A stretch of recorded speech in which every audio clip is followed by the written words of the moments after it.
এ আমার কাজের কাবেলাকার প্রিয় মুসলমান গো, আমরা সুন্নিদের একটা দোষ আছে, আমরা সুন্নিরা নাকি শুধু নবী নবী করি। কথা কন না ঠিক কিনা?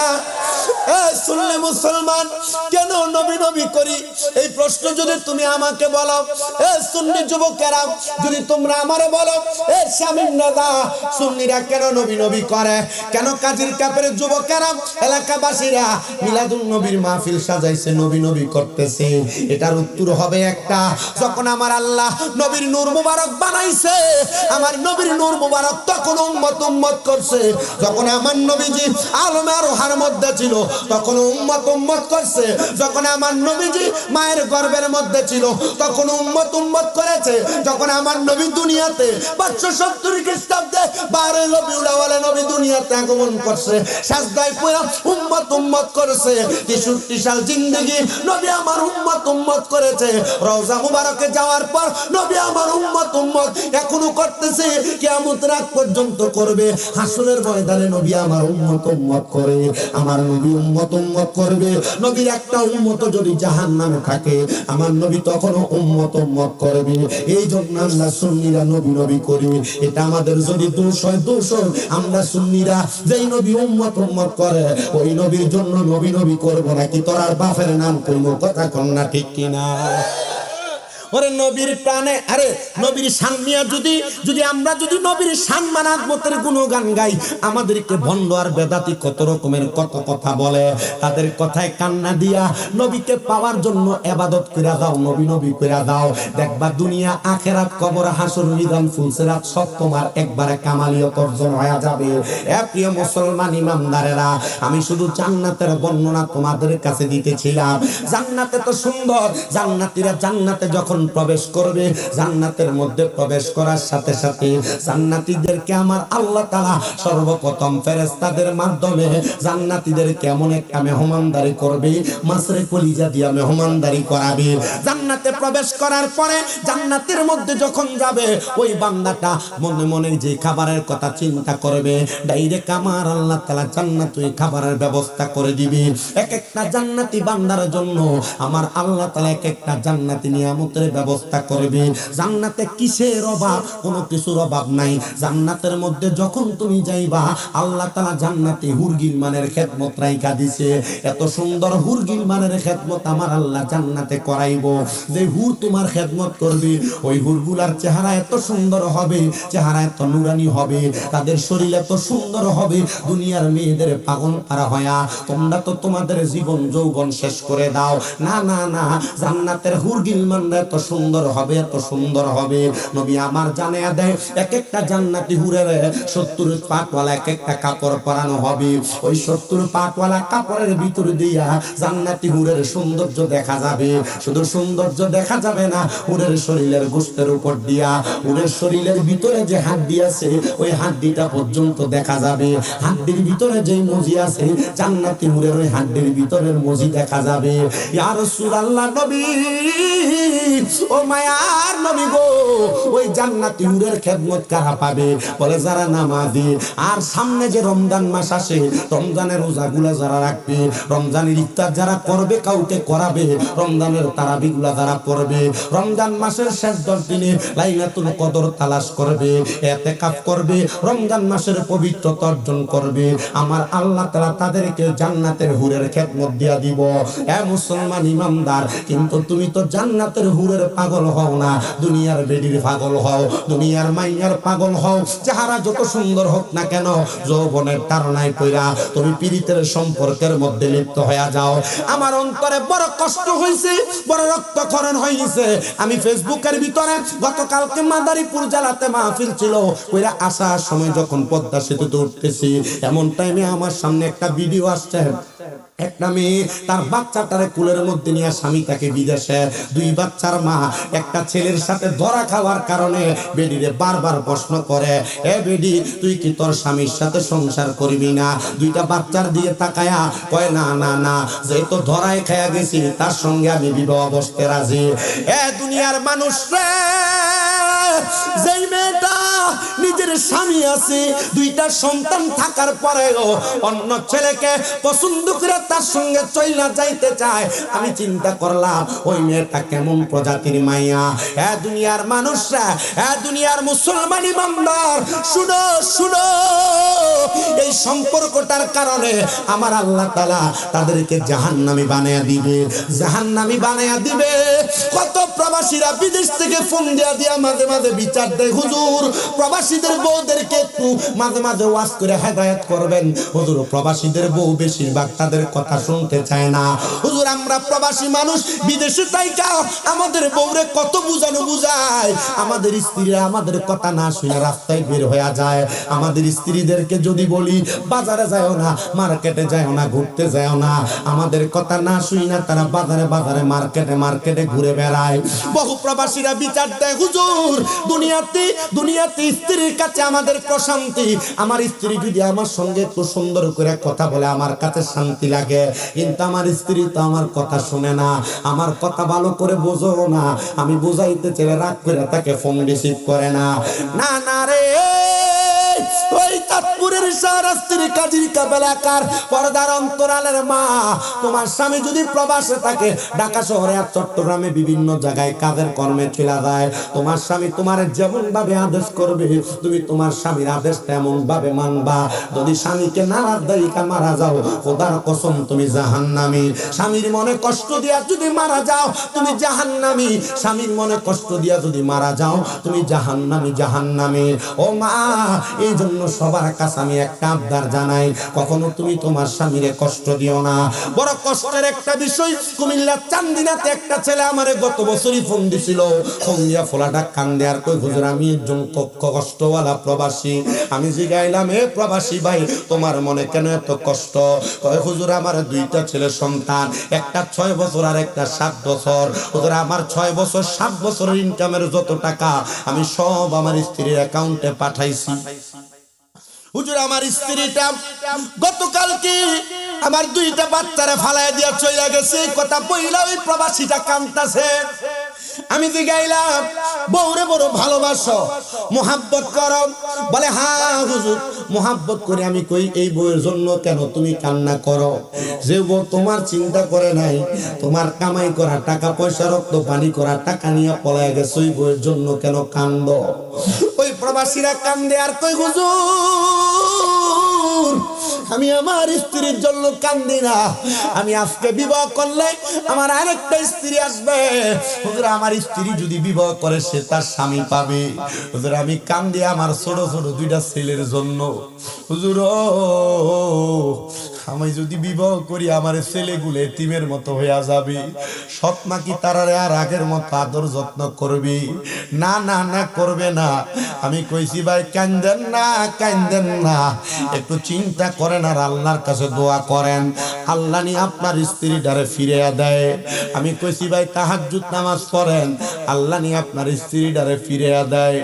এই পোলা ঠিক 7 দিন পরে আমারে ফোন দিয়া কান্দে, হুজুর আপনার কথা শুনে তাহাজ্জুদ পড়া পড়া কানছি, আমার বউ এখন আমারে ফোন দিয়া কয় তারে আমি ওই জায়গায় আছে তারে আনার জন্য।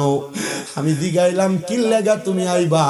আর আমার ঘর থেকে আইবাই যে তো যাইলা কেন? এ আমারে শুধু বলছে, স্বামী গো আমার জীবনের সবচাইতে বড় ভুলের একটা আমি কইরা ফালাইছি। আমি জিগাইলাম কি ভুল করছেন?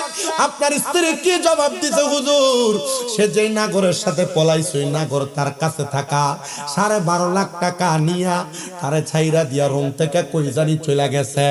আমি চিন্তা করলাম একটা প্রবাসীর মনে তো কষ্ট দেয়া বউ ফালে, ওই প্রবাসীটার মনে তো কোনো শান্তি নাই, ওই প্রবাসীটার মনে তো কোনো শান্তি নাই।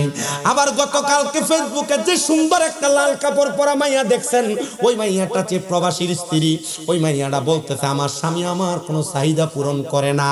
বেডি এমনি খুলে কয় স্বামী কাছে আসা লাগে না, আমার পারিপার্শ্বিক একটু চাহিদা আছে, চাহিদা পূরণ করা লাগে। বউ যদি টিকে রাখতে চাও, তোমরা যারা স্ত্রীকে মারধর করো, স্ত্রীকে গালাগালি করো, স্ত্রীদের ব্যাপারে বাজে বাজে মন্তব্য করে এই ব্যাপারেও সাবধান থাকবা। কারণ আমরা শুধু মহিলাদের দোষ দিলে চলবে না, মাঝে মাঝে আমরা পুরুষ মানুষের দোষও স্বীকার করা লাগবে। একটু থেকে একটু হইলে আমরা বেডির বাপ দাদার নাম তুলে গালি দেই, দেয় না? একটু থেকে একটু হইলে আমরা পুরুষরা মহিলাদের মা বাবার নাম তুলে গালি দেই, একটু থেকে একটু হইলে কানে গালে চটকনা লাগিয়ে দেই, একটু থেকে একটু হইলে চুলের মুড়ায় ধরে থাপড়াই, একটু থেকে একটু হইলে তারা বাপ দাদার নাম তুলে গালি দিয়ে তারা বাড়ি থেকে বের করে দেই। কিরে মুসলমান, তুমি কি জানো না তোমার স্ত্রীর কাছে তোমার বড় প্রশান্তি, তোমার স্ত্রীর কাছে তোমার বড় আরাম। জান্নাতের কিছু কিছু স্বাদ আর মজা আমার আল্লাহ তাআলা পুরুষদের জন্য তার স্ত্রীর কাছে দিয়া দিছে। ও পুরুষ মানুষেরা, স্ত্রীদেরকে গালি দিও না, মন্দ কথা বইল না। আমি গত বছরে এই ওয়াজগুলা কইরা দিয়া গেছিলাম, তবুও ঘরে আসার পরে এক মহিলা আমার কাছে বিচার দিছে, হুজুর গত বছর তো আমরা বেরিয়েতে বালা কওয়াই কইছেন, হুজুর পুরুষ মানুষরা স্ত্রীদেরকে গালি দেয়, এগুলা কেন বলেন না? আল্লাহর নবী বলে, হে পুরুষের দলেরা, তোমরা তোমাদের স্ত্রীদের মা বাবার নাম তুলে গালি দিও না। নবী গো কেন? আমার নবী কয়, আমি নবী হইলাম মহিলাদের বাবা, আর যদি তুমি তোমার বউরে অমুকের জি কইয়া গালি দাও, তাহলে গালিটা তো যায় নবীর স্ত্রীর উপর আর নবীর উপরে যায় পড়ে। হে মুসলমান, এই জন্য তোমরা তোমাদের স্ত্রীদেরকে গালি দিও না। আমার নবী কয়, তোমরা তোমাদের স্ত্রীদের গালের মধ্যে রাগ করো না। আর আমরা থাপ্পড়টা দিতে গাল আছে একবারে ঠক্কর করে মারে, না না না মুসলমান, থাপ্পড় মেরো না। নবী আমার কয়, তোমাদের স্ত্রীরা তোমাদের কাছে সাময়িক সময়ের মেহমান মাত্র, এই জন্য তোমরা তোমাদের স্ত্রীদেরকে প্রহার করো না। তুমি যে স্ত্রীকে গালি দেওয়ার প্রহার করো, মারো, বেশি শাসন করো, তুমি কি জানো না আমার আল্লাহ তাআলা আদম নবীর বাঁকা হাড় বাম পাথরের এটা দিয়া মহিলাদেরকে বানাইছে। যদি বেশি টাইট দিতে চাও ভাঙ্গা যাবে, আর যদি বেশি ছাড় দিয়া দাও এটা আবার উড়াল পঙ্কি হয়ে যাবে।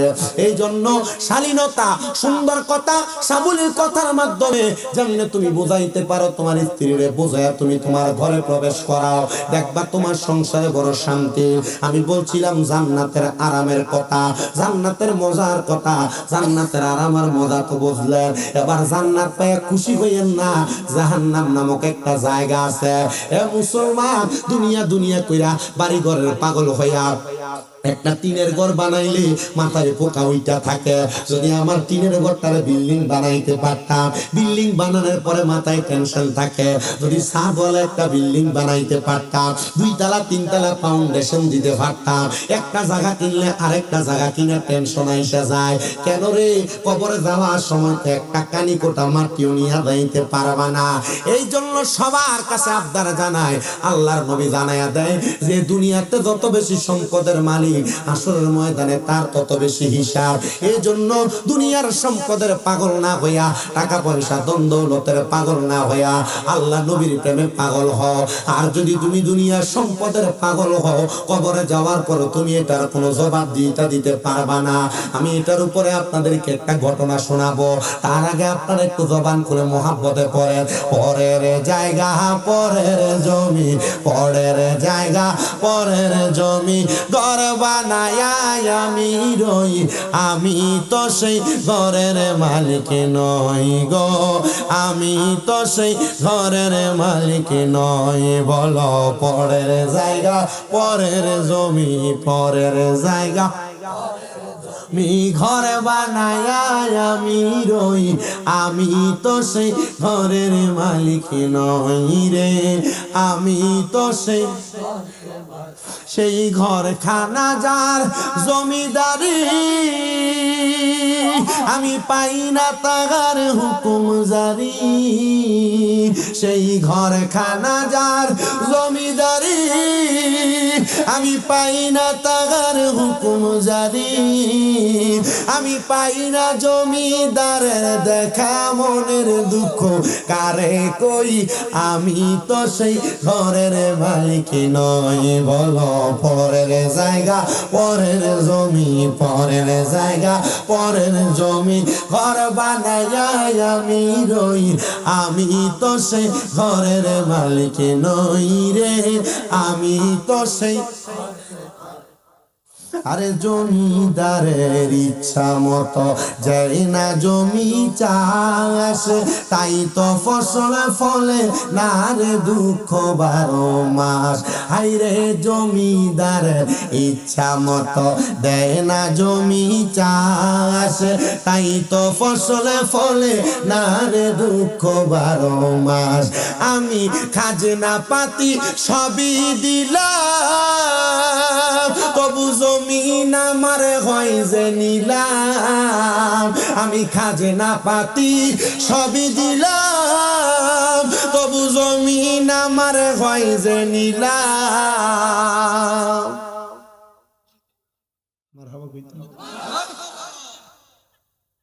দুনিয়াতে টাকা পয়সা ধন সম্পদ গড় জায়গা জমি একটা বানাইছে সারাস্তি কই হাদিগঞ্জ, আরেকটা বানাইতো একটা বানাইছে হাজিগঞ্জ কই সাতপুর শহর, একটা বানাইতো একটা বানাইছে সাতপুর কই ঢাকা শহর, এক কইলে আরো ভালো কথা কম না, চাহিদার শেষ নাই। আর আল্লাহ কয় লা ইউকাল্লিফুল্লাহু নাফসান ইল্লা উসআহা, আমি কারো সাধ্যের বাহিরে কোনো কিছু ছাফাইয়া দেই না। তুমি একটা বাড়িতে থাকার সাধ্য আছে, আল্লাহ তোমার একটা দিব। দুইটা বাড়িতে মালিক হওয়ার সাধ্য আছে, আল্লাহ তোমার দুইটা দিব। তো তুমি পাগল কেন হইয়া যাও? পাগল হইও না, সব সম্পদের হিসাব দেওয়া লাগবে। কিন্তু আমি যদি এক রাইতে 40-50 হাজার কামাই করি, টেনশন তারি, 1 লাখ টাকার একটা বান্ডিল যদি কালকে মাহফিল কিছু মাদারিফু তো মোটামুটি অনেক তাড়াতাড়ি বাইশ আমাদের কুমিল্লার হাইওয়ে পুলিশ অফিসারের বাড়ি মাদারি রাজউর থানা লুমদি গ্রাম। এখানে আল্লাহর ওলির মাজার, যেখানে পুকুর আছে বিশাল। কোনো মানুষের কোনো কিছু দরকার হইলে রাত্রে যে নামাজ পড়ে 2 রাকাত পুকুরের কাছে কিছু চাইলে আল্লাহ তাআলার কুদরতে পুকুর থেকে সকাল ওই জিনিস পেয়ে যায়। ওইটার পাশে এক মাজারের মাছ। আমি গেলাম ভাই এখন পাওয়া যায়নি, তো তারা বললো যে না ভাই, এক সময়ে সব যখন পাইতো এক লোকে মাল পাওয়ার পর সব ফেরত দিছে, একটা জিনিস ফেরত দেয় না, না দেওয়ার পর থেকে এখন আর কিছু চাইলে পাওয়া যায়। ওই জায়গায় মাহফিলে গেছি, হাদিয়া মোটামুটি 50। এরা যে অ্যাডভান্স 10,000 দিছে, ওয়াজের পর আইনা আরো 50 দিছে। যদি পুলিশ অফিসার উনি কইছে যে হুজুর আপনি এটা রাইখা দেন, আপনি দোয়া করেন আর আগামী বছরের ডেটটা আপনি দিয়ে না তাইর হুজুরের ব্যবস্থা করে দিন। আমি কইছি আমি তো পারবো না, আপনি ডাইরেক্ট হুজুরের সাথে যোগাযোগ করলে হুজুরের দাওয়াতটা রাখবে। আমি চিন্তা করি টাকা পকেটে ঠিক, আলহামদুলিল্লাহ এটা আপনাদের খাস দোয়ার বরকত। এই টাকা যে পাইছি এটা পাওয়াতে আমার উপকার হয়েছে। উপকার কি? আলহামদুলিল্লাহ আমি আমার এলাকার মানুষ যারা, ওনাদের জন্য রমজানের উপহার হিসাবে এখন আমার বাপের কাছে কিনা দিয়েছি 300 কেজি বুট, 300 কেজি ডাল, 300 কেজি খেজুর, 300 কেজি মুড়ি। টাকা যে একসাথে পাইছি উপকার হয়েছে। আমার মূল কথা হইল পাওয়ার পর আরো চাহিদা, চিন্তা হিসাবে 50,000 1 লাখ হইলে ভালো হইলে কথা কন না, মাসে 30,000 টাকা বেতন না, 50,000 টাকা ভালো হইলে, মাসে 15,000 টাকা বেতন, আরে 20,000 টাকা ভালো হইলে। কিন্তু যেখানে যেটা এটার উপরে শুকরিয়া নাই, কথা কন, শুকরিয়া আদায় করলে তো নিয়ামত বৃদ্ধি হয়ে যাবে। আর এটার নিয়ামত যে বৃদ্ধি হয় একটা প্রমাণ শুনবেন, শর্টকাট বলি। আমার আম্মা আজকে 9 মাসের উপর 10 মাস চলে অসুস্থ। এটার যে একটা বড় নিয়ামত, 10 মাসের অসুস্থতায় আমার প্রায় 8 লাখ 8.5 হয়তো বা 9 লাখ আমার খরচ। আমি ডাক্তারের এই কথা বলছি, ডাক্তার সাহেব আমার মা হাঁটতে পারবে, 10-15 লাখ টাকা নিয়ে যান, আপনি আমার মারে হাঁটার ব্যবস্থা করে দেন। আমার মাথায় হাত বুলে গেছে, শামীম সাহেব টাকা দিয়ে যদি সব হইতো আপনার মা অপারেশনের পরের দিনে হাঁটতো। আমি বললাম ঠিক আছে আল্লাহ, আমি নিয়ত করলাম এই টাকাটা আমি রেখে দিলাম, আমার মা যেদিন লাঠি ছাড়া হাঁটবো ওই দিন আমি আমার মারে নিয়ে মক্কা মদিনা যাব। আল্লাহ তুমি দোয়াটা কবুল করো।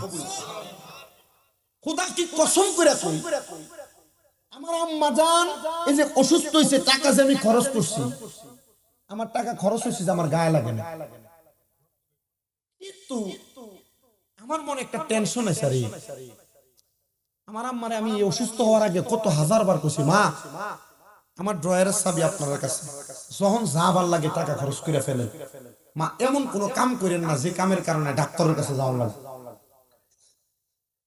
ডাক্তারে যে টাকা দিবেন এটা কাজ না খায়ালাম। আমি কইছি আমার আম্মারে, কেন ডাক্তারের কাছে যাওয়ার টাকা আমি দিতে পারলাম, কিন্তু আপনি যে 2 তলা 3 তলা এই পরীক্ষা ওই পরীক্ষা এটা নিয়ে দৌড়াদৌড়ি করবেন, এটা আমার সহ্য হতো না।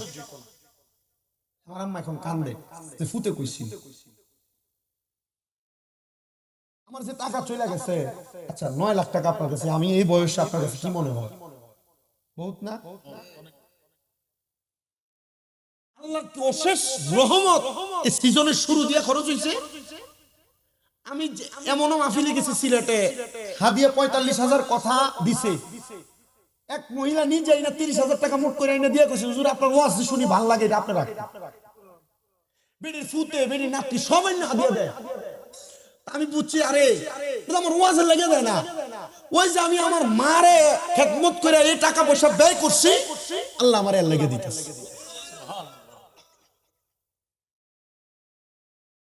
এখন তো পোলাপান মা বাপরে কষ্ট দেয়, আঘাত দেয়, ধমক দেয়, মারে, ঘর থেকে বাইর করে দেয়, খানা দেয় না, বউ ভাইয়া মা বাপের কথা শোনেন, এমন হয় না? বহুত অহরহ হয় না? অভাব নাই, একবারে বেশির চাইতে বেশি আছে না? অনেক আছে। কি ওয়াজে শুনছিলাম মা বাপের ফায়া সুমা দিলে আল্লাহ জান্নাতের চোখাটে সুমা দেওয়ার সওয়াব পাওয়া যায়। আমি আইয়া মা বাপের ফায়া সুমা দিছি, বেড়ার ঘর, বাতার বেড়ার ঘর, এখন তো আল্লাহ বিল্ডিং এ রাখে, বাতার বেড়ার ঘর সুমা দিছি আইসা, এরপর থেকে আল্লাহ দাম বাড়াই দিছে, সম্মান বাড়াই দিছে, ইজ্জত বাড়াই দিছে। আচ্ছা আমারে দিলে আপনারে কি আল্লাহ দিতে পারে না? আমার খোদা আর আপনার খোদাতে কোনো পার্থক্য আছে নাকি? কথা কয় না। এই জন্য একটু মোহাব্বতে এই মা বাবার প্রতি একটু নজর দিয়েন, এরা খুশি তো আল্লাহ খুশি। আল্লাহর পড়ে নবী আমার, আল্লাহর পড়ে নবী আমার, তারে পড়ে মা জননী, মা যে আমার নয়নের মনি, বলেন মা যে আমার মনি, বলেন আল্লাহর পরে নবী আমার, আল্লাহর পরে নবী আমার, তারপরে মা জননী, মা যে আমার মনি, বলো মা যে আমার। ওরে কত কষ্ট করলাম গো সন্তানের লাগিয়া, নিজে না খাইয়া মাগো সন্তান রে খাওয়াইলাম, মাগো সন্তান রে খাওয়াইলাম। ওরে অসুস্থ হইলে গো সন্তান ঝরে চোখের পানি, মা যে আমার নয়নের মনি, বলো মা যে আমার নির্মনি, বলো আল্লাহর পরে নবী আমার, আল্লাহর পরে নবী আমার, তারে পরে মা জননী, মা যে আমার নয়নের মনি, বলো মা যে আমার। ওরে ছেলে যদি যায় বিদেশে মা বাবা চারিয়া, অসুস্থ হইলে বাইরে মায়ে যায় জানিয়া, বাইরে মায়ে যায় জানিয়া। ওরে ছেলে যদি যায় বিদেশে মা বাবা চারিয়া, অসুস্থ হইলে বাইরে মা যে যায় জানিয়া, বাইরে মা যে যায় জানিয়া।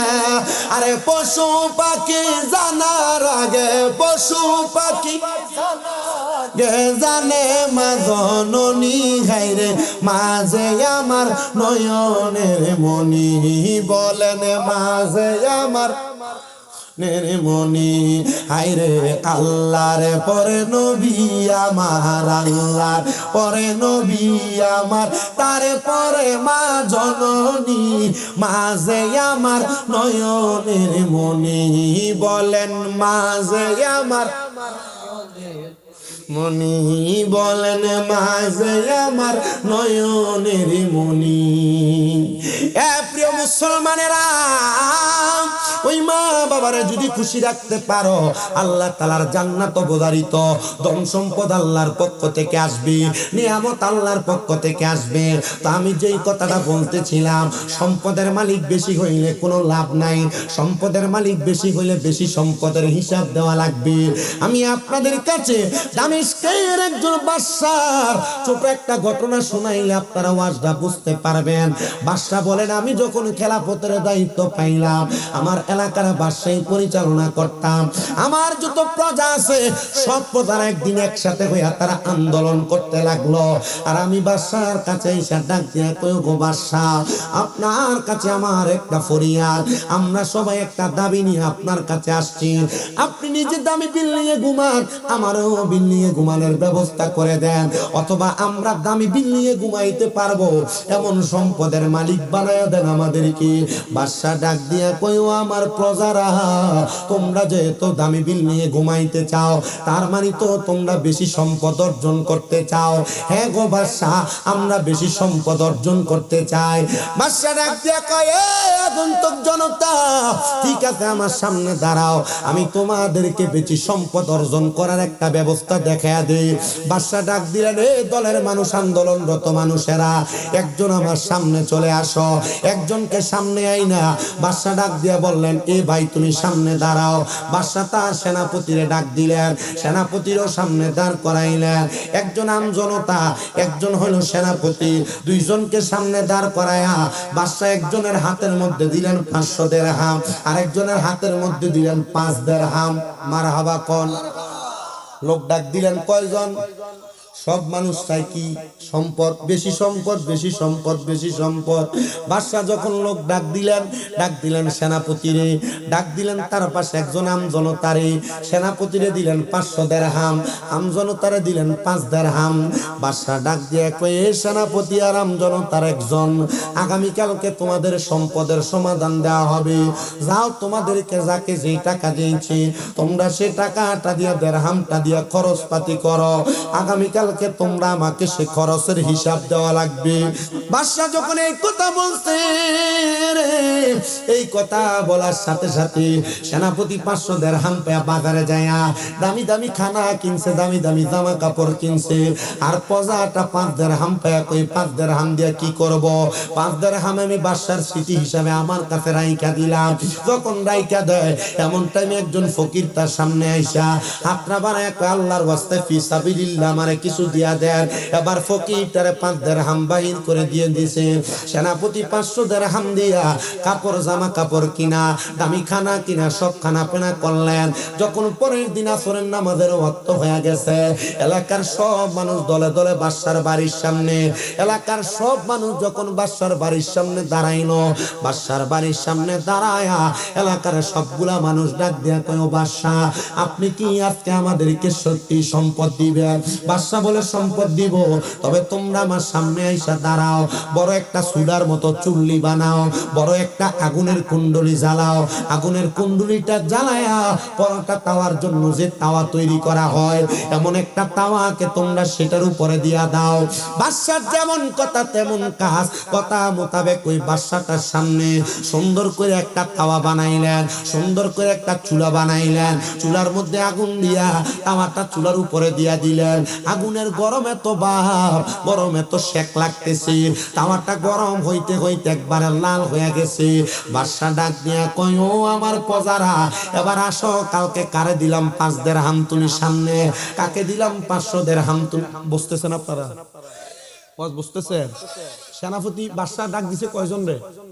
বাদশার কাছে সম্পদের লাগে আছে পুরো এলাকার মানুষ। দুইজনে ডাক দিয়ে, একজন সেনাপতি, একজন প্রজা। সেনাপতি দিছে 500, প্রজারে দিছে 5 টাকা। কি করছে? আল্লাহর রাস্তায় দিয়ে দিছে ফকিরকে। আর সেনাপতি 500 দিরহাম দিয়ে জামা কাপড় খানা যা আছে সব কিনছে। পরের দিন আসরের সময় সবাই আসছে, এ বাদশা, তুমি আমাদেরকে কি সত্যি সম্পদ দিবা? তো সম্পদ দাও। তো বাদশা বলছে, ঠিক আছে সম্পদ দিব, তোমরা বড় একটা গর্ত করো, চুলা বানাও। চুলা বানাইয়া এই গর্তটার চুলাটার ভিতরে তোমরা আগুন জ্বালাও। আগুনটা জ্বালায়া এটার উপরে বড় একটা তাওয়া বিছিয়ে দাও। কি বিছিয়ে দাও? তাওয়া বিছিয়ে দাও। আগুন জ্বালাইতে জ্বালাইতে কঠিন গরম, কঠিন গরম করার পরে ওই বাদশা ডাক দিয়া বলে, আমার প্রজা, তুমি তোমার 5 দিরহামকে কি করছে তাওয়ার উপরে দাঁড়ায় হিসাব দাও। আচ্ছা, গরম ফরোটা তাওয়ার উপর আঁতরা রাখলে কি এটা থাকবো না ফুরবো? এখন যদি ফাও রাখে, ফাও কি থাকবো না ফুরবো? কিন্তু পায়ের চামড়ার তলার একটু শক্ত হওয়ার কারণে একটু সময় একটু হইলো বেশি লাগে। প্রজা ওই তাওয়ার উপরে দাঁড়ায় আমি আমার 5 দিরহাম আল্লাহর রাস্তায় সদকা করে দিছি বলে লাভ দিয়া নাইমা গেছে। একটু গরম বা পানি দেওয়াতে পাটা একবারে ঠান্ডা। এবার এই টাইমে বাদশা ডাক দিয়া কয়, এ সেনাপতি, এই তাওয়ার উপরে দাঁড়াও, 500 দিরহাম কি কি কাজে ব্যয় করছো বলো। পুরা ময়দান স্তব্ধ। সেনাপতি কান্না করে দিছে, আর ডাক দিয়ে কয় বাদশা, আপনি কি আমারে এটা বুঝাইতে চাইছেন নাকি যে আমি যত সম্পদ অর্জন করেছি এগুলার হিসাব এমন একটা গরম তাওয়ার উপরে দাঁড়ায়া দাঁড়ায়া দেওয়া লাগবে? পারি না, গাড়ি না, সম্পদ না, মা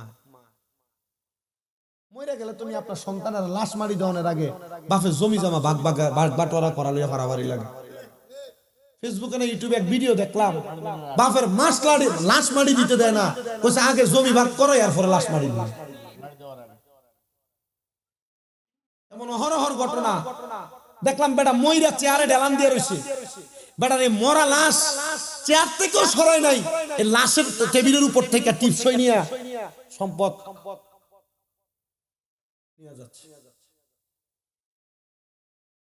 এজন্য লিখতেছে, আরে চোখেরই পলকে তুমি হতে পারো লাশ, চিরতরে বন্ধ হবে তোমারই নিঃশ্বাস। পারেন তো আপনারা, পোলাপানি বেশি পারে, আপনারা যারা পারেন একটু মহাব্বতে পড়েন। আরে চোখেরই পলকে তুমি হতে পারো লাশ, চিরতরে বন্ধ হবে তোমারই নিঃশ্বাস। হবে এলান তোমারই নাম মসজিদের মাইকে, হবে এলান তোমারই নাম মসজিদের মাইকে। বাড়িওয়ালা নাই রে বাড়ি, নাই রে দুনিয়াতে, বাড়িওয়ালা নাই রে বাড়ি। আরে বাড়ি গাড়ি মিল ফ্যাক্টরি টাকার পাহাড়, বিলাসিতায় কেটেছে জনম কতই অহংকার। আরে বাড়ি গাড়ি মিল ফ্যাক্টরি টাকার পাহাড়, বিলাসিতায় কেটেছে জনম কতই অহংকার। দামি কাপড় ছেড়ে হবে, দামি কাপড় ছেড়ে হবে সাদা কাফন পরিতে। বাড়িওয়ালা নাই রে বাড়ি, নাই রে দুনিয়াতে, বাড়িওয়ালা নাই রে বাড়ি, নাই রে দুনিয়াতে, বাড়িওয়ালা নাই রে বাড়ি। আরে তোমার বয়ে থাকতো মানুষ ছিল বাহাদুরি, তোমার বয়ে থাকতো মানুষ ছিল বাহাদুরি। ভাবনি হাওয়ায় উড়া তুমি যে রঙিনী ঘুরি, গায়ের কি মুড়ামি কি শক্তি খেলা দিয়ে ফালাই দে। তোমার ভয়ে থাকতো মানুষ ছিল বাহাদুরি, বাবুনি হাওয়ায় উড়া তুমি যে রঙিনী ঘুরি। সুতোয় টানে দিলে মালিক, সুতোয় টানে দিলে মালিক পারবে না থাকিতে। বাড়িওয়ালা নাই রে বাড়ি ইয়াতে, বাড়িওয়ালা নাই রে বাড়ি, নাই রে দুনিয়াতে। চোখেরই পলকে তুমি হতে পারো লাশ, চিরতরে বন্ধ হবে তোমারই নিঃশ্বাস। হবে এলাম তোমারই নাম মসজিদের মাইকে, বলো হবে এলাম সবারই নাম মসজিদের মাইকে। বাড়িওয়ালা নাই রে বাড়ি, নাই রে দুনিয়াতে, বাড়িওয়ালা নাই রে বাড়ি, নাই রে। বাদশার সেনাপতি ডাক দিয়া কয়, বাদশা আমি যদি এই টাওয়ার উপরে দাঁড়াই, আমি দাঁড়াইয়া বলতে হবে আমি তোমার 500 দিরহাম দিয়া আমার পুরা পরিবারের জন্য জামা কাপড় কিনছি। আমি দাঁড়াইয়া বলতে হবে এই টাকা দিয়ে আমি খানা পেনা কিনছি। আমি দাঁড়াইয়া বলতে হবে এই টাকা দিয়ে আমি সুগন্ধ কিনছি।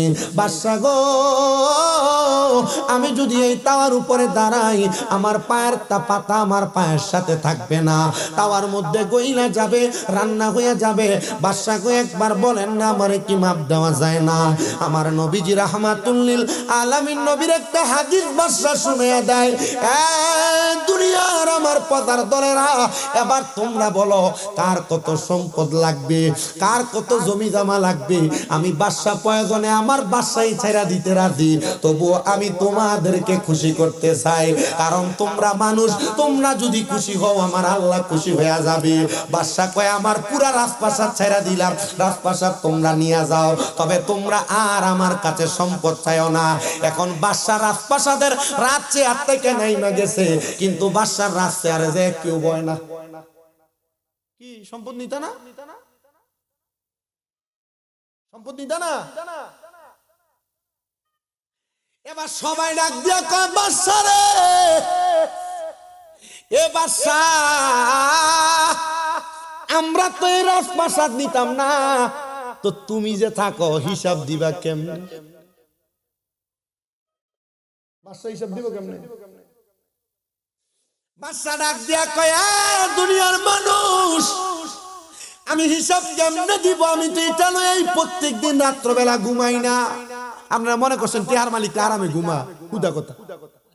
এটি ঘুমের ট্যাবলেট কিনা নিও, খাইয়া 3টা-4টা আমার একা ঘুমায় না। কথা কয় না দাও, টিয়া পয়সার মালিক যারা মাসি আর ঘুমায় না। ও হ্যাঁ, পা কামড়া, হাত কামড়া, ডায়াবেটিস, প্রেসার, গ্যাস্ট্রিক, আলসার সব সমানে। কথা কয় না, ঠিক কি না? আমার আরেক জাতের হইসল আছে যে কিপটিয়া, টিয়া পয়সা যা সব ব্যাংকে নিয়ে থুবাইছে। কথা কয় না। এই যে রোজার মাস আইতাছে, একটা গরিব দুঃখীর একটা দিনের ইফতার দিত না। কথা কয় না। একটা গরিব দুঃখীর একদিনে সাহারি কিনে দিত না। হ্যাঁ মুরগার রান্ডি সবে খাইবো, এই রমজান মাসটা যে আইবো গরিব দুঃখী কি দিয়া খায় একবার খবরও লইত না। এটি টিয়া ডাক্তারে খাইব। কথা কয় না। অনেকটা টেনশন। আমি আমার হুজুরি জি গেলাম, হুজুর ডাক্তারে যে খাইবো তা আমার যে গেলি গেল। আমি তো আপনার এই যে কইলাম যে 300 কেজি কইরা 300 পরিবারের জন্য আমি রেডি করছি। হুজুর তা আমি তো মানুষের খাবাই, বছর তো একবার একটা গরু ছাগল কাটতে মানুষের খাবাই। তো হুজুর আর ডিজে গেল, কইলি তোর আল্লাহ ইমানি পরীক্ষা করি। আল্লাহ মানছি, আনালে কি ফেসে যে হল্লা মিলে। এই সম্পদওয়ালারা, টাকাওয়ালারা, এই বিত্তশালীরা, সম্পদের হিসাব কিন্তু আমার আল্লাহর কাছে দেওয়ান লাগবো। শুধু বাড়ি গাড়ি বানাইলে চলবে না, সম্পদ বেশি বেশি ব্যয় করো, সম্পদ বেশি বেশি দিব আল্লাহ। তুমি যত দিবা আমার আল্লাহ তত দিব। আল্লাহর নবী কয় লা ইয়ারহামুল্লাহু মান লা ইয়ারহামুন নাস, যে ব্যক্তি মানুষের প্রতি দয়া করে না আমার আল্লাহ তার প্রতি দয়া করে না। আর আমরা দেশের বহু সম্পদওয়ালা আছে রমজান মাসে যাকাত দেয়নি। ওরে কি যাকাত দেয় শুনো রে, 40টা কাপড় আনে, 40টা লুঙ্গি আনে। এই 40টা লুঙ্গি আর কাপড় দিয়ে যাকাত দেওয়ানোর পরে এই কাপড় বাড়িতে নেওয়ার পরে এক দোয়া দিলে আর এটা ভিন্দন যায় না। আপনারা এখন এমন কাপড় দিয়ে যাকাত দেন না, বেড়াই তো সমাজে। এমন কাপড় আর লুঙ্গি দিয়ে যাকাত দেন না, বেড়াই তো সমাজে। এ বেড়া যদি যাকাতের টাকা হিসাব করে, এলাকার একটা গরিবের 1 বছরের যাকাতের টাকা দিলে বেড়ার পরের বার যাকাত খাওয়ান লাগে না। বাংলাদেশে যেই পরিমাণ সম্পদশালী আছে, যদি 3 বছর হিসাব করে যাকাত দেয়, বাংলাদেশ আগামী 3 বছর পরে একটাও ভিক্ষুক থাকবে না। কথা কই না। হিসাব করে যাকাত দেয় না। আমি আপনাদেরকে বলে দেই, হিসাব করে যাকাত হলো প্রতি 1 লক্ষ টাকায় 2500 টাকা করে যাকাত দেওয়া লাগবে। এবার আপনি যত কোটি টাকার মালিক হন দেওয়া লাগবে। নবী আমার কই উম্মতের ভিতরে এমন শ্রেণীর মানুষ আসবে কিয়ামতের আগে, যারা যাকাত দেওয়ার তারে জরিমানা মনে করবে, অথচ যাকাত দিলে তাদের সম্পদ পবিত্র হয়, যাকাত দিলে তাদের সম্পদের পাহারাদার আমার আল্লাহ হয়। জোরে জোরে কন্যা মারহাবা। এজন্য প্রতি 1 লাখ টাকায় 2500 টাকা করে করে যাকাত দিবা। মারহাবা কর। আমার এক চাচা প্রশ্ন করছে, তো যাকাত দিয়ে প্রতি 1 লাখে 2500 করে দিব, কত টাকা? 7.5 ভরি স্বর্ণের দাম হইলে তাইলে না যাকাত দিব। তো আমার তো বাবারে 7.5 ভরি স্বর্ণের দাম নাই। আমি কইলাম বেড়া, যে বেড়া যাকাত দেয় হে বেড়া 7.5 ভরি স্বর্ণের দাম হিসাব করে না। আমি হিসাব করি আমার স্বর্ণ গয়না, আমার বাড়ি, আমার গাড়ি, আমার জায়গা, পয়সা, সম্পদ যা কিছু আছে সবকিছুর হিসাব করি। এগুলার দাম যদি 2 কোটি হয়, আমি হিসাব করে প্রতি 1 লাখে 2500 করে আলাদা করি। এটা আমি করি। আপনি কেন করবেন না? যে বেটা 1 কোটি টাকা দিতার বেটা কি ভাই 7 লাখ 8 লাখ টাকা দিতার তো না, কথা কয় না। যাকাত দিবেন আপনার সম্পদ নিরাপদ হবে, সম্পদ পবিত্র হবে, মারহাবা কয় না। আর বেটাই তখন যাকাত দেওয়াটার জরিমানা মনে করে না, যাকাত দিবেন বেশি কইরা। কাদির কাপের মানুষের কি কষ্ট হইতেছে? বাসার পুরাটাও আজকে আপনারা শুনবেন। আমার সময় মোটামুটি আমি শেষের দিকে নিয়ে যাচ্ছি। আরিফুল ইসলাম তাহির সাহেব আইবো, এরপর আমি মোটামুটি বিদায় নিয়ে যাব। আপনার কি কষ্ট হইব? আমি আমার ওয়াজটা শেষ করি, আপনারা একটু ধৈর্য লইয়া বইবেন। আসেননি আপনারা ইনশাআল্লাহ। আল্লাহ কবুল করক, জোরে কোন আমিন। না আমিন কোন, আরো জোরে কোন আমিন। যাকাত দেওয়ার আরেকটা ঘটনা শোনাই, এরপর আমি যাই আমার ওয়াজে। কেমন? যাকাত যারা দেয় না এদেরকে বলে দেই, যাকাত দিলে আপনার সম্পদ নিরাপদ থাকবে। সম্পদ হেফাজত করব কি আল্লাহ। আস্তে কয় কোন নাকি। ইয়ামেন থেকে ব্যবসা করার জন্য শাম দেশে যাইতেছিলেন এক বণিকের দল, 7 জন। কয়জন? 7 জন বণিকের দল ইয়ামেন থেকে ব্যবসা করার জন্য শাম দেশের উদ্দেশ্যে রওনা করছে। রওনা করে মাঝপথের মধ্যে একজন দেখলেন নামাজের ওয়াক্ত হয়ে গেছে, তাদের মাল সামানগুলা নামায়া উটগুলাকে খাইতে দিয়া তারা নামাজের মধ্যে গেছেন দাঁড়াইতে নামাজ পড়ার জন্য। নামাজে দাঁড়ানোর পরে 7 জনের 6 জন নামাজ পড়বে, একজন মালগুলা পাহারা দিবে। এমন টাইমে আরবের বণিকরা ডাকাইতে ধরত, ডাকায় যারা ইহুদিবাদ ছিল তারা ডাকাইতি বেশি বেশি করত। ওই ডাকাইতি করার জন্য মাল সামানগুলা নেওয়ার জন্য আরবের ওই বণিকের সামনে আইসা ডাকাত দলের আক্রমণ চালাইছে। সে বারবার বাধা দেয়, কিন্তু ডাকাত দলেরা তার বাধা মানে না। যখন বাধা মানে না, সে দৌড়ে গেছে নামাজীদেরকে ডাক দেওয়ার জন্য। এ বণিক বাদশারা, আপনাদের যত মাল আছে আপনাদের মালগুলা এখান থেকে ডাকাতেরা নিয়ে। আজকে কাজীর কাছে কি হইলো? তোমরা কি করতেছো? আজকের মতো শ্রোতা তো আমি কোনোদিন পাই নাই। এরা তো ভদ্র শ্রোতা, তোমরা পোলাপানে এমন ডিস্টার্ব করতেছো কেন?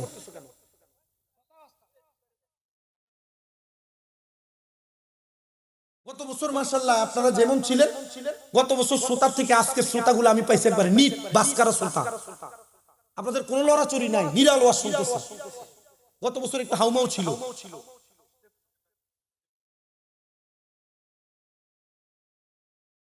বিভাস করুন, ইনি ভালো হয়ে গেছে। আমরা বিএমপি জ্ঞান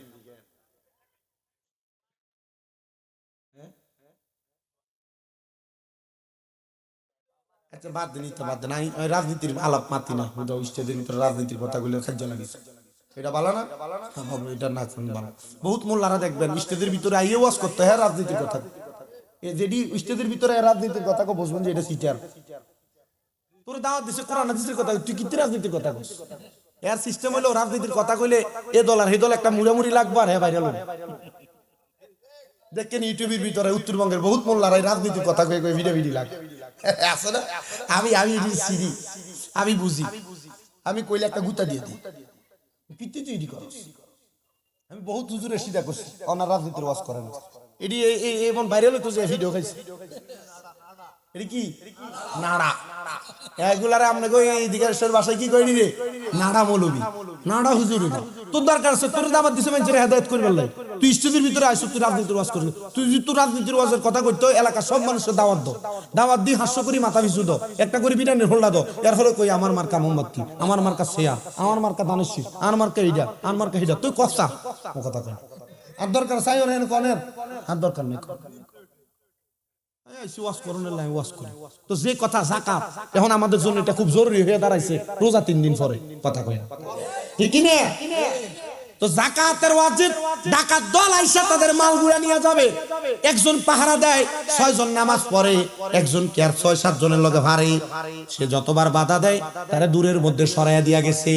এ মুসলমান, দূরে যখন সরাইয়া দেয় সে দেখে আর যাকাত ডাকাইতদের সাথে সে আর পারতেছে না, দৌড়ে গেছে। 6 জন একসাথে যখন নামাজ পড়ে, যে ডাক দিয়ে কয়, এ বণিকেরা, তোমরা যে নামাজ পড়তেছো তোমাদের সব মাল তো ডাকাইতে নিয়ে যাইতেছে। বণিকের 6 জন নামাজে 6 জনের ভিতর থেকে 5 জন নামাজ ছেড়ে দিয়ে দৌড় মারছে মাল বাঁচাইবার লাগি। 6 জনে দৌড় দিছে মাল বাঁচাইতে, একজন দৌড় দেয় না, নামাজ পড়তেছে। কয়জন দৌড় দেয় নাই? সমাজে কি সব বালানি? উগা দুগা বালা থা সব গুণ হুংরা ঠিক নি? আল্লাহ জানে 2-1টা বালা জানি কই আছে। আরে 2-1টা বালা আছে দেখে দুনিয়া হনো দুনিয়া আছে, তাহলে এটা জাহান্নাম হয়ে যেত। শোনো, পাঁচজনে দৌড়ে দেখে যখন ওই একজন ছয়জনকে ডাক দিতে আসছে, ডাকাত দলেরা মাল নিতে না পাইরা ওই মালের ভিতরে আগুন ধরাইয়া দিছে। কি করছে? আগুন যখন ধরাইয়া দিছে, পাঁচজন যায় দেখে তারা পাঁচজনের মাল সব পুড়ে গেছে, কিন্তু যে বেটা দাঁড়ায় দাঁড়ায় নামাজ পড়ে এই বেটার মাল দিয়ে আসি। সুবহানাল্লাহ নাই? সে নামাজ শেষ করে আস্তে ধীরে সামনে আসছি, আস্তে ধীরে সামনে আসার পরে দেখতেছে সব পুড়া গেছে, সবার মাল পুড়া গেছে, কিন্তু তার মালগুলা ফুরে নাই। কিন্তু মালগুলা যে কাপড়টা দিয়া ঢাকনা দিছে এই কাপড়টা শুধু ফুরছে। পাঁচজন জিজ্ঞাসা করে, নামাজির ঘরে নামাজি, তোর মাল যে আগুন লাগিয়ে দিল, তোর মাল যে ফুরে নাই, যদি পুইরা যায় তো কি করতি? আরে তুই যে নামাজে দাঁড়াইলি আমরা সবাই দৌড়ে আসলাম, তুই কেন আইলি না?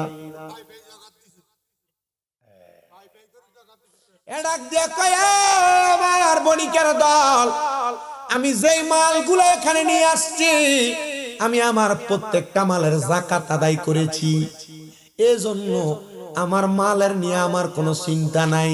কারণ আমার মনিব বলেছে আমি যদি আমার মালের যাকাত দিয়া দেই আমার মনিব আমার মালরে হেফাজত করব। তা আমি কেল্লাইগে আমার মালের পেছনে দৌড়াইতাম? আমি তো আমার কাম করছি, আমার মাল তো রক্ষা করবো আমার মনিবে। আপনারা ওয়াজ বুঝছেন তো? উনি ডাক দিয়া কয়, বণিকের দল, আমার মনিব আমার মাল হেফাজত করছি। এক কাছে টেট না, হয়তো তোমার মাল দিতে গোড়া দিছ একটা কাপড় দিয়া, কাপড়টা ফুরছে কি লেগা? এটার জবাব এখন দিতে পারতাম না। সামদেশে চলো, সরি ইয়ামেন চলো, আমার বউরে জিগাইতে বোঝে আমি এটা ফুরছে কেন, এটার প্রতিদান কি? বাড়িতে যায় স্ত্রী জিগায়, আমার স্ত্রী আমার একটা জবাব দাও না গো, জবাব দাও না, একটা জবাব আমারে দাও। আমার যে ব্যবসা করতে যাওয়ার সময় তুমি আমার একটা কাপড় বাইর করে দিছিলাম মাল গোড়া দেওয়ার জন্য, এই স্ত্রী আমরা যে গত বছর যাকাত দিছিলাম এই মালদার যাকাত দিছিলাম নি? স্ত্রী কয়, স্বামী গো কেন, কোনো সমস্যা? বলে হ্যাঁ। স্ত্রী ডাক দিয়া কই, এ মালটা আমাদের কাছ থেকে আমাদের প্রতিবেশী নিয়েছিলেন ধার দেনা, ঋণ হিসেবে নিয়েছিল। ঋণ হিসেবে নেওয়ার কারণে আমরা এই মালটার যাকাত দেই নাই। বলে যাকাত যেহেতু দেও নাই, বাহিরে আইয়া কইয়ে, ভাই শুনো, আমার যে কাপড় দিয়ে আমার মালগুলা ঘোরা ছিল এই কাপড়টা পুরার কারণ হইল আমি গত বছর আমার সব মালের যাকাত দিছি, কিন্তু এই ঢাকনা দেওয়া কাপড়টার যাকাত দেই না। একজন কয় কেন? এই কাপড়টা ছিল আরেকজনের কাছে ধার হিসেবে। বলে ধার হিসেবে যদি কারোর কাছে কোনো টাকা পয়সা থাকে আর ওই টাকা পয়সা পাওয়ার যদি সম্ভাবনা থাকে তাহলে ওই ধার দেওয়ালা টাকারও যাকাত দেওয়া। এত সোজা না? ঠিক আছে তো? বড় কঠিন আবার খুব সহজ, মানলে সহজ। মানে এত দেয় না। এই যে বালুগুলা কিচির মিচির করে দেখছেন, বালুগুলা, হ্যাঁ বালুগুলা কিচির মিচির করে না? এগুলা কি? ওগুলা কারুনের সম্পদ। কার সম্পদ? কারুনের সম্পদ। এরে কইছে বারবার মুসলমান যাকাত দাও, যাকাত দাও, যাকাত দেয় না। আমার সম্পদ আমি যাকাত দেব কেন? এত সম্পদ আছিল 12টা না 7টা ওজ বুঝাই কইরা এর সম্পদের চাবিয়ে বহন করা লাগবে 70টা। চিন্তা করছে, শুধু সম্পদের চাবি বুঝাই করা লাগবে। যখন যাকাত দেয় নাই সাথে সাথে আল্লাহ এগুলা ধুলার সাথে মিশিয়ে দিচ্ছে। এই ধুলার ভিতরে কারণের সম্পদগুলা কিসির মিছিল করে। আল্লাহ গো, তাহলে আমরা যারা যাকাত দিই না আমরা সম্পদ আল্লাহ ইন্ডিয়া না হিন্দিয়া বাইর করে লই রাখে। কথা কয় না, ঠিক কি না? কাজীর কাপ যুব সমাজ এলাকাবাসীর এই ঈদ মিলাদুন নবী উপলক্ষের মাহফিল যেন হয় আমাদের একটা জীবন পরিবর্তনের ওয়াজ। খালি ওয়াজই করলাম, কোনটা আমলই করলাম না। গতবার ওয়াজ করে গেলাম স্বামী স্ত্রীর মহাব্বতের, স্বামী স্ত্রীর দায়িত্ব কর্তব্যের, ওমা বেরিয়েতে এই বছর আউনি বিচার দিছি। তো ওয়াজ বুঝি আপনারা ধরব, জীবনও ধরত না। ওয়াজ ধরে না। কাজীর কাপের হোলান কে কে আছে? কাজ তোলছে কাজীর কাপ বাড়ি কার কার?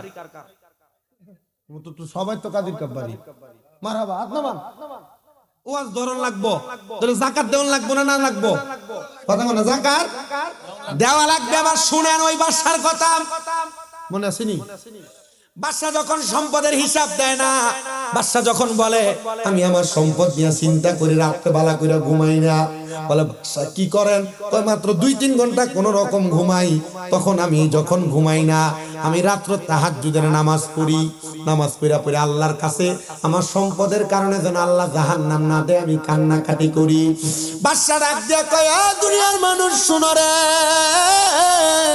শুনো আমি বাদশার জীবনে এমন অনেক বড় বড় ঘটনা ঘটছে বাদশা কয়েকদিন আমি তাহাজ্জুদের নামাজ পড়তে উইটা আমি ওযু করার জন্য আমার বাড়ির নদীর কিনারায় গেছি কই গেছে নদীর কিনারায় গেছে নদীর কিনারা যে ওযু করবে বাদশা তাহাজ্জুদ নামাজ পড়ার জন্য দেখতেছে নদীর পাড়ে আরো 4 জন মানুষ দেখা যায় বাদশা কয় আমি মনে করেছিলাম আমি একা একা তাহাজ্জুদ নামাজ পড়ি এখন দেখি আমার এলাকার ওই 4 জন মানুষ আছে তাহাজ্জুদ নামাজ পড়ে বাদশা কয় এই 4 জন বড় ভাগ্যবান যারা আমার আল্লাহর কাছে তাহাজ্জুদ নামাজ পড়ে দোয়া করে এমন টাইমে ওই 4 জন ব্যক্তি চিন্তা করে দেখছনি আমাদের বাড়ি বহু দূরে আমরা আসছি গজনব এলাকাতে বাদশার বাড়িতে গজনব এলাকায় চুরি করার জন্য আমরা আসছি 4 জন একলগে চুরি করতে আর এই বেটার কত সাহস বেটা একা একা এসে চুরি করবার লাগিয়া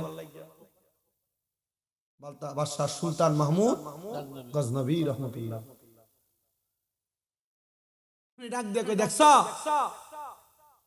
বাদশা এদেরকে দেখে খুশি হয়েছে রাতে ডাক দিছে এদেরকে একটু পুরস্কৃত করবে ডাক দিয়ে কয় এলাকার মানুষ তোমরা আমার সামনে আসো তারা 4 জন সামনে আসছে তো বাদশা কোনো কথা বলার আগে 4 জন ডাক দিয়ে কয় আপনার তো সাহস কম না আমরা 4 জন আইছি চুরি করতে আপনি একা আইছেন চুরি করতে বাদশা কয় ঘটনা উল্টারে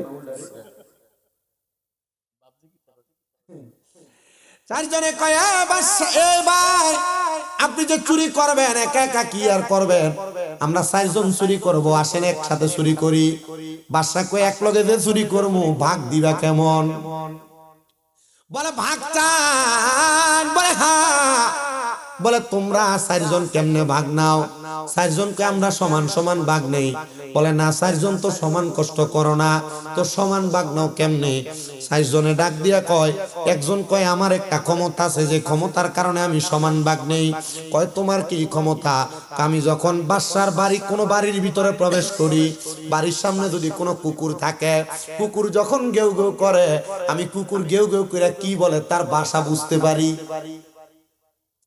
আরেকজনের জিজ্ঞাসা তোর ক্ষমতা কি ডাক দিয়া কয় আমার ক্ষমতা হইল যত বড় গেটের সামনে যাই এটা তালা যত কঠিনই হোক না কেন আমি ইশারার মাধ্যমে ওই তালাটারে আমি ভাঙতে পারি আরেকজনরে ডাক দিয়া কয় তোর ক্ষমতা কি এ ডাক দিয়া কয় আমার ক্ষমতা হইল আমি ঘরের মধ্যে ঢুকার পরে নাকের ঘ্রাণটা টান দিলে কোন জায়গায় কি মাল আছে আমি নাকের ঘ্রাণ দিয়া বলতে পারি আরেকজনরে জিগায় তোর ক্ষমতা কি উনি ডাক দিয়া কয় আমার ক্ষমতা হইল আমি রাত্রবেলা যারে দেখি দিনের বেলা তারে চিনি দিনের বেলা যারে দেখি রাত্রবেলা তারে আমি চিনি বলে যে তো চিনো ও ভাই তাহলে তোমরা লগে আমারে লইয়া দাও আমারও সমান ভাগ দিও 4 জনে ডাক দিয়া কয় আপনার কি এমন গুণ আছে আপনি সমান ভাগ নিবেন উনি ডাক দিয়া কয় আমি যদি ডান দিকে তাকাই তাহলে ফাঁসির আসামি মাফ হইয়া যায় আমি যদি বাম দিকে তাকাই অনেক মানুষের জেল হাজত মাফ হইয়া যায় বলে ঠিক আছে আমরা যদি ধরা খাই তাহলে আপনারই আমরা দরকার লাগবো চলেন আজকে আমরা ছোটখাটো কোনো জায়গায় চুরি করব না আমরা আসছি বহু দূর থেকে আমরা বাদশা সুলতান মাহমুদ গজনবীর বাড়িতে চুরি করাম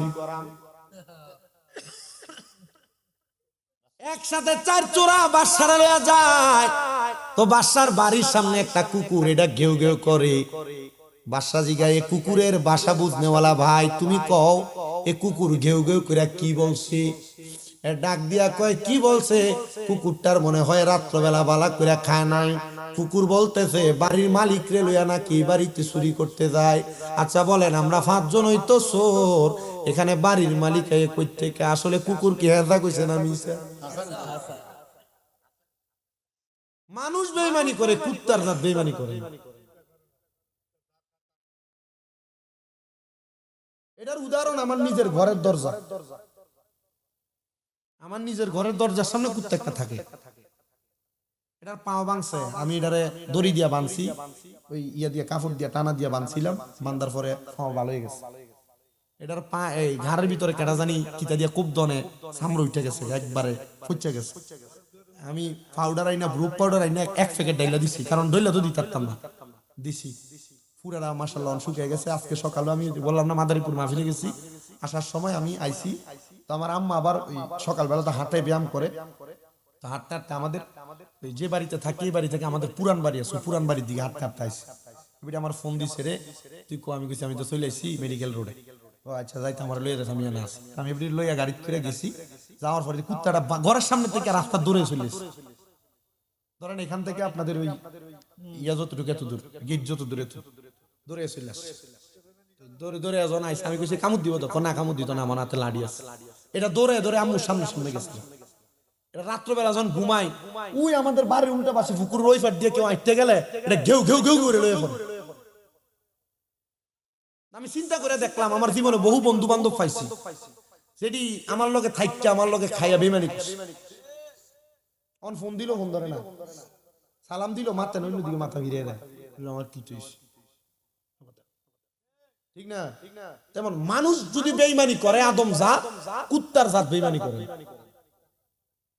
কুত্তা কি করে না? বেঈমানি করে।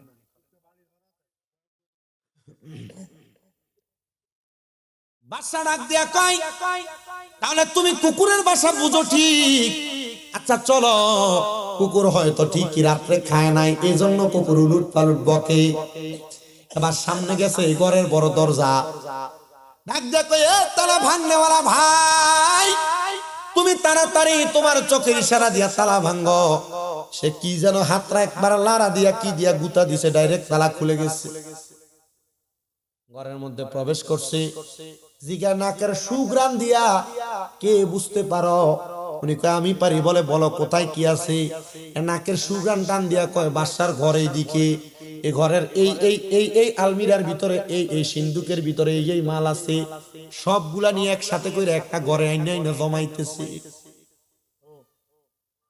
সব যখন একসাথে জমাইছে, এমন টাইমে চারদিকে আযান দেয়, আসসালাতু খায়রুম মিনান নাওম।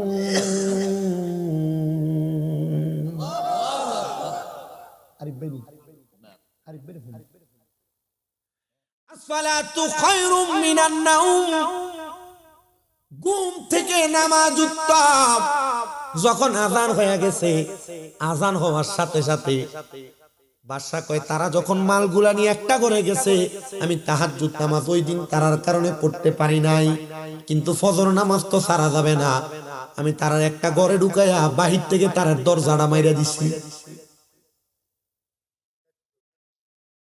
বাচ্চা নামাজ পড়লাম, ডুল টঙ্কার বাজে পুরা গজনবের মানুষকে একসাথে করছে। এই গজনবের মানুষ, গজনবের মানুষ গো, বাদশার বাড়িতে চুরি করতে চাই, চোরাইছে। আয়ো আজকে তোমরা সবার সামনে বিচার হবে, তোমরা সবাই চলে আসো। সকাল যখন হইছে, শত শত হাজার হাজার মানুষ বাদশার রাজপ্রাসাদের সামনে। কার এত বড় সাহস বাদশার বাড়িতে চুরি করতে যায়? চলো আই যে একটু দেখে আসি। চার চোরারা কাঠ গড়ায় দাঁড় করায়া বাদশা তার রাজ সিংহাসন বিচার কার্য পরিচালনা করার জন্য যখন বসছে, সবাই ওই চোরগুলারে দেখে, কিন্তু যে আইসা চোরেরা দেখে, দেখে অবাক হইয়া যায়। পুরা মানুষ অবাক হইয়া একজন আর একজনের সঙ্গে কথা বলে। বাদশা কয় সবাই থাইমা যাও, সবাই চুপ হয়ে গেছে। একজন দাঁড়ায় কয়, বাদশা এমন চোর তো জীবনে দেখলাম না, 4 জন চুরি করতে আসছে, কিন্তু 4 জনের ভিতরে 3 জন মনে হয় বেশি ভয় পাইছে, 3 জন কান্দে, কিন্তু এক চোরাদি দেখতাছে হাসতাছে।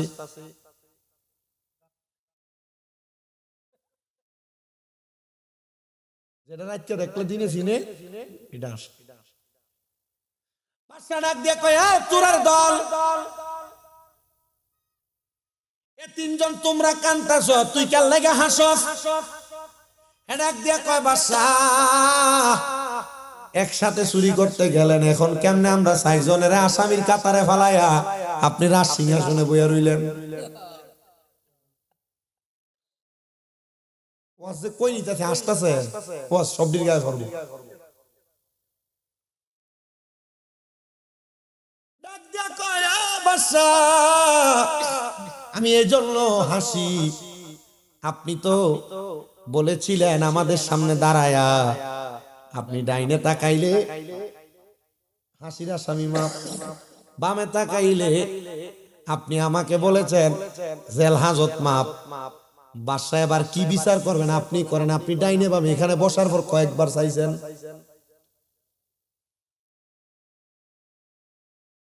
বাদশা ডাক দিয়া কয়, চারজন চোর অন্য কোন জায়গায় চুরি করতে যাইতা ঠিক আছে, তোমাদেরকে আমার কথা মোতাবেক মাফ করে দিব, আমি ওয়াদা খেলাপ করব না। তো চুরি করতে আসছো কেন? চুরি করা তো মহাপাপ। আল্লাহর কোরআন বলে যারা চুরি করে তাদের হাত কেটে দাও। আর যদি কোন এলাকার প্রজা চুরি করে তাহলে ওই এলাকার বাদশার হাতটা কাইটা দাও। তুমি কোন এলাকায় বাড়ি, তুমি চুরি করতে আসছো, তোমার বাদশা কি?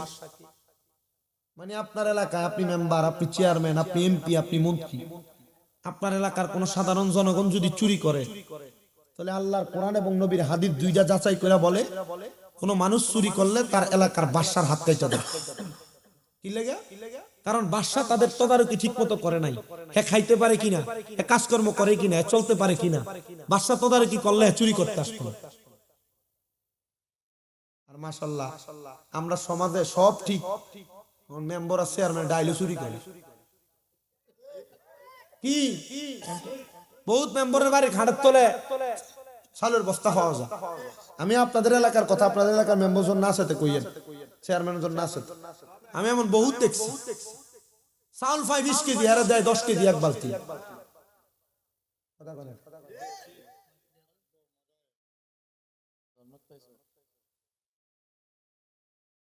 এরা শুধু হাত কাটবে না,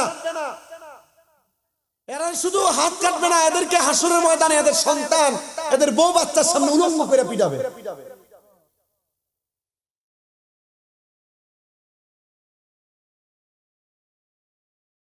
প্রিয় আল্লাহর বান্দা, রাসূল পাকের উম্মত, একটু মনোযোগ দিয়ে শোনার চেষ্টা করবেন, একটু অন্তরের কানটা লাগিয়ে শোনার চেষ্টা করবেন। বাদশা ডাক দিয়া কয়, তাহলে বলো তোমরা কেন চুরি করতে আসছো, তোমাদের কারণটা কি? এরা ডাক দিয়া কয়, বাদশা আমরা কেন চুরি করতে আসছি জানেন? আমাদের পরিবারের মধ্যে আজকে 14 দিন হয়ে যায়, মানে 2 সপ্তাহ কোনো খানা দানা নাই। বাদশা কয়, খানা দানা যেহেতু নাই আমার কাছে বললে তো চলতো, আমি তোমাদেরকে খানার ব্যবস্থা করে দিতাম। কয় বাদশা খানার ব্যবস্থা করে দিতেন ঠিক আছে, আমাদেরকে শয়তানে কুমন্ত্রণা দেওয়ার কারণে আমরা চুরি করার জন্য চলে আসছি। বাদশা আপনি একবার বলেন না, আপনি কি আমারে ক্ষমা করবেন, আপনি কি আমাদেরকে মাফ করবেন? বাদশা ডাক দিয়া কয়, 4 জন মানুষ ঠিক আছে, এখন থেকে তোমরা আমার এই রাজপ্রাসাদে চাকরি করবা, রাজপ্রাসাদে চাকরি করবা, তোমাদেরকে বেতন দেওয়া হবে, আর তোমরা চুরি করো না। 4 জন ডাক দিয়া কয়, হ্যাঁ বাদশা যেহেতু আপনার কাছে আমাদেরকে চাকরিতে রাখছেন, আমাদের কাজটা কি একবার বলেন। বাদশা ডাক দিয়া কয়, তোমাদের কাজ হইলো তোমরা এই রাজপ্রাসাদে সকালবেলা একবার ধৌত করবা, মানে মুছবা, আর বিকাল বেলা আরেকবার মুছবা, আর সারাদিন কোনো কাজ নাই, তোমাদেরকে এটার জন্য বেতন দেওয়া হবে। বেতনের কথা যখন শুনছে তারা সারাদিন পর্যন্ত অবসর থাকে, সকালবেলা রাজপ্রাসাদ পরিষ্কার করে, বিকাল বেলা আরেকবার পরিষ্কার করে। বন্ধুরে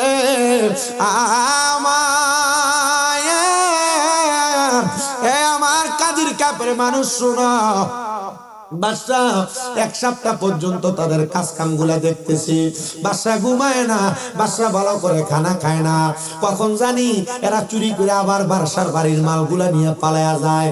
বাদশা যখন ঘুমায় না, 1 সপ্তাহ পরে বাদশা গেছেন একটু আরাম করার জন্য, বাদশার ঘুম আসে না। বাদশা এবার বলে, যখন আমার ঘুম আসতেছে না, আমি তাড়াতাড়ি ওযু বানাইলাম, ওযুটা বানায়া আমি তাড়াতাড়ি নামাজে দাঁড়াইলাম, 2 রাকাত নামাজ পড়লাম, আল্লাহ যেন আমারে শান্তির সাথে একটু ঘুম দেয়। আমি নামাজটা পড়লাম, নামাজের মুসল্লার ভিতরে আমি যখন চোখটা বন্ধ করলাম আমার ঘুম চলে আসছে। আমার ঘুম যখন চলে আসছে, ওই ঘুম আসার পরে আমি হঠাৎ করে দেখতেছি কে যেন আইসা আমারে ডাক দেয়, ওগো সুলতান মাহমুদ গজনবী, ও সুলতান মাহমুদ গজনবী, তোমার এত বড় সাহস, তুমি আল্লাহর 4 জন বুজুর্গের তোমার বাড়ির চাকর বানায়া রাখছো।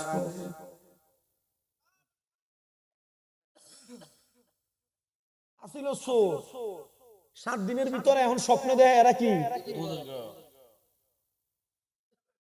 ওরে জোর করিয়া বুঝতে গেলে তার ঘটে মরণ জ্বালা, কে বুঝিতে পারে না রে ওলি আল্লাহর।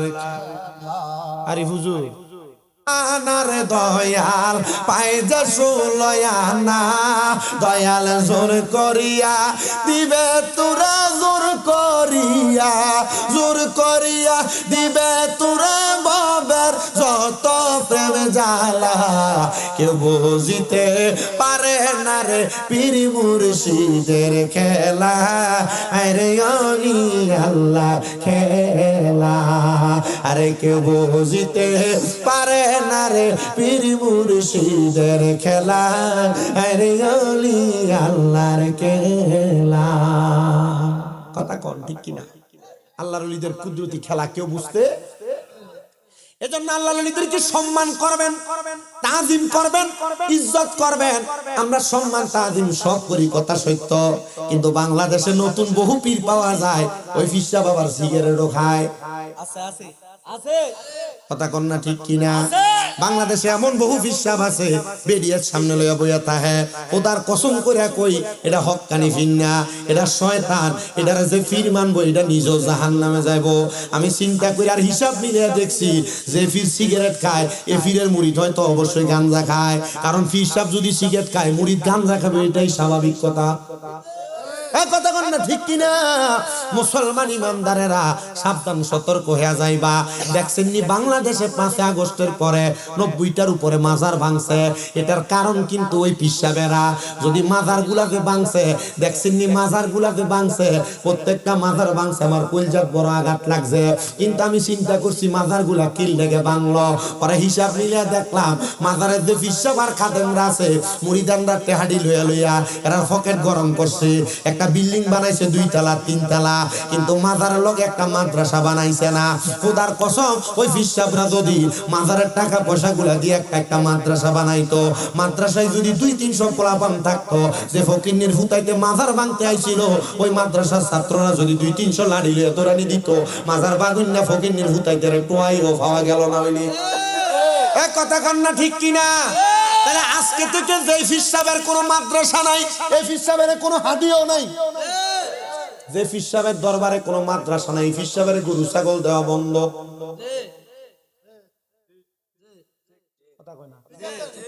মাজারটিতে ভাঙছে, আপনাদের কষ্ট লাগে নাই?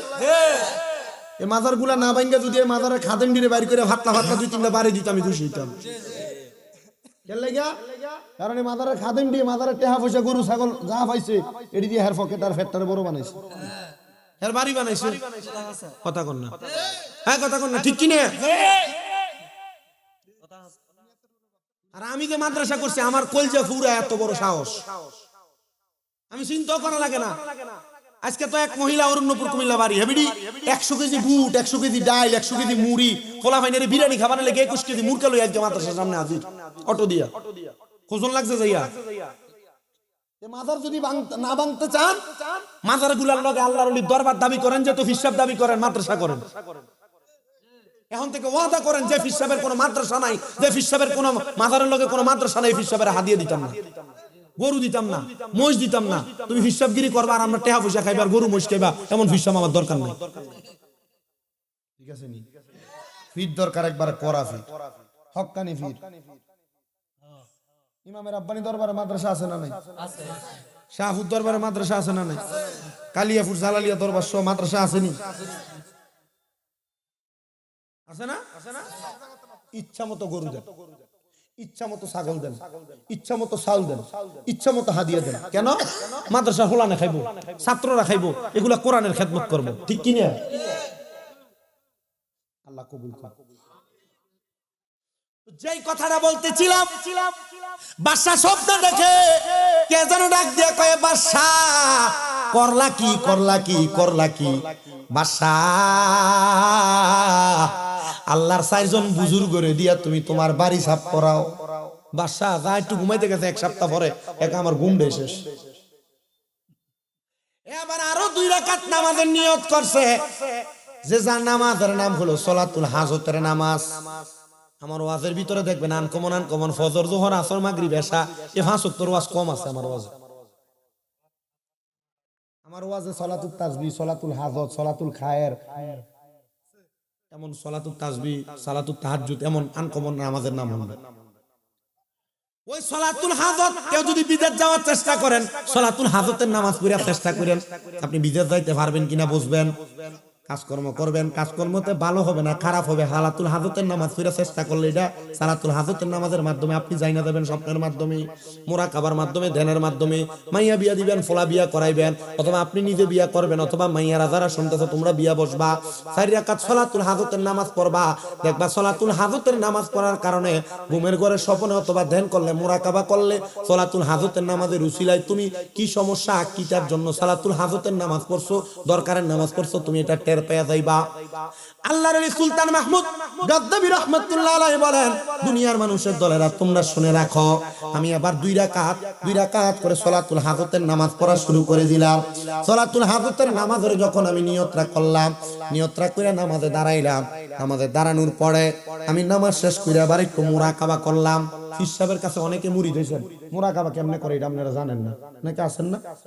আমি আমার সারা বাংলাদেশের যত ভক্তবৃন্দ আছে আপনাদের দোয়ায়, সারা বাংলাদেশ কোনো জায়গা বাদ নেই, আল্লাহর এটা অশেষ রহমত। আমার অনেক ভক্তবৃন্দ, এই যে আমার আম্মা অসুস্থ হয়েছে কইলাম না, আমার আম্মার খেদমত করে যে বরুড়ার এক মহিলা, কিছুদিন আগে মোটামুটি 6-7 মাস করে গেছে নরসিংদীর এক মহিলা, হোমনা থেকে এক মহিলা এসে করে, আমার ভক্ত। আমি যদি কই যে আমার মার খেদমত করি না, বেরিয়ে লাগবে একবার, যদি কই ওয়াজে সারা বাংলাদেশে বহুত বেরিয়েতে বই থাকবো আমার ভাই, আমার আম্মার খেদমত করবার লাগে বহু আছে।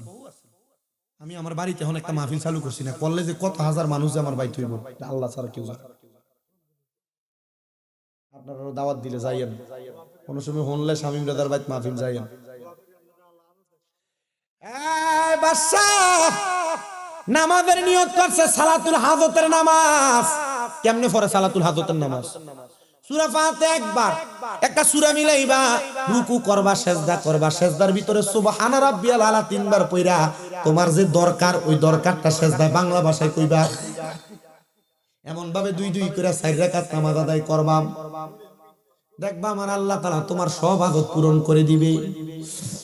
প্রিয় মুসলমান ইমানদার, কাজীর কাবেল এলাকার মানুষ, আর আফতি চাঁদপুর এলাকার মানুষ, শোনো, অন্তরের কানটা লাগে শোনো গো, অন্তরের কানটা লাগে শোনো।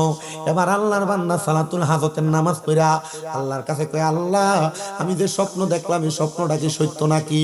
কোন 4 জন ব্যক্তি যারা আল্লাহ আপনার বুজুর্গ বান্দা, এদেরকে আমি আমার বাড়ির চাকর বানিয়ে রাখছি। এবার স্বপ্নের ভিতরে আমার আল্লাহ তাআলা এলান করে দেয়, রে সুলতান মাহমুদ গজনবী, এটা আর কেউ না রে, যে 4 জনের চোর হিসেবে ধরছিলা, এই 4 জনে হলো বুজুর্গ বান্দা। আল্লাহ বুজুর্গ কেমনে? বলে এরা বুজুর্গ হয়েছে কেমনে জানো? তুমি তো তার একটা আরামের চাকরি দিছো। কি আরামের চাকরি? ডাক দিয়া কয়, আরামের চাকরি হইলো তারা তো সকালবেলা তোমার রাজপ্রাসাদ পরিষ্কার করে, এরা বিকাল বেলা আবার পরিষ্কার করে। সকাল থেকে বিকাল পর্যন্ত যে খালি সময়টা, ওই খালি সময়টা আল্লাহর বান্দাটা বসে থাকে, খালি সময়টা আল্লাহর বান্দাটা ইবাদত করে। আবার বিকাল থেকে সকাল পর্যন্ত যে সময়, ওই সময়টা আল্লাহর বান্দা ইবাদত করে। জোরে জোরে কন্যা মারহাবা, নারায়ে তাকবীর, নারায়ে রিসালাত, নারায়ে